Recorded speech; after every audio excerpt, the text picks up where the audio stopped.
నిన్న election campaigning last date ఉంటే ఈరోజు మార్నింగ్ రేవంత్ రెడ్డి వెళ్ళి ఫుట్బాల్ ఎందుకు ఆడాడు? Any guesses?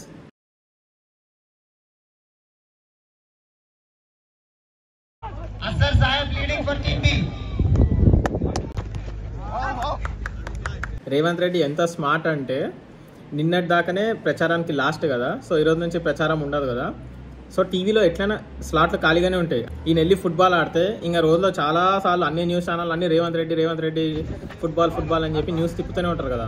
సో రేపు ఎలక్షన్స్ అంటే ఈరోజు మొత్తం టీవీలో అట్లా కనపడవచ్చు అని చెప్పి వెళ్ళి ఒక ఫుట్బాల్ ఆడేసి వచ్చాడు. ఆడిన దాంట్లో కూడా ఆ టీషర్ట్ పైన పేరు చూడండి. అంటే ఇది ఎలక్షన్ స్టాంట్ అని నేను ఎందుకు అంటున్నా అంటే, ఇండియా అంట INDIA, India team A team B అని ఉంది. అందరూ ఇండియన్సే కదా, పాకిస్తాన్ బంగ్లాదేశ్ అమెరికన్స్ ఎవరు లేరు కదా అక్కడ. కానీ స్పెసిఫిక్గా INDIA అని ఎందుకు పెట్టారు?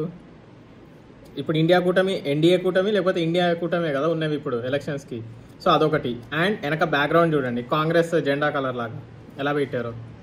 అది యూనివర్సిటీ అయితే అక్కడ పార్టీ జెండా పెట్టాల్సిన అవసరం లేదు కదా. అట్లా జస్ట్ ఏంటంటే టీవీలో చూపించినప్పుడు జనాలకు అదొక మళ్ళీ స్మాల్ టైప్ ఆఫ్ ప్రమోషన్ లాగా. స్మార్ట్ గేమ్ బై రేవంత్ రెడ్డికి ఉన్న ఈ స్మార్ట్నెస్ పైన రాహుల్ గాంధీకి వాళ్ళ పార్టీలో ఇంకా పెద్దవాళ్ళకి ఎవరికైనా ఉండుంటే ఈ పార్టీ కాంగ్రెస్ పార్టీలో ఇంకొన్ని సీట్లను ఎక్కువ వచ్చేవేమో.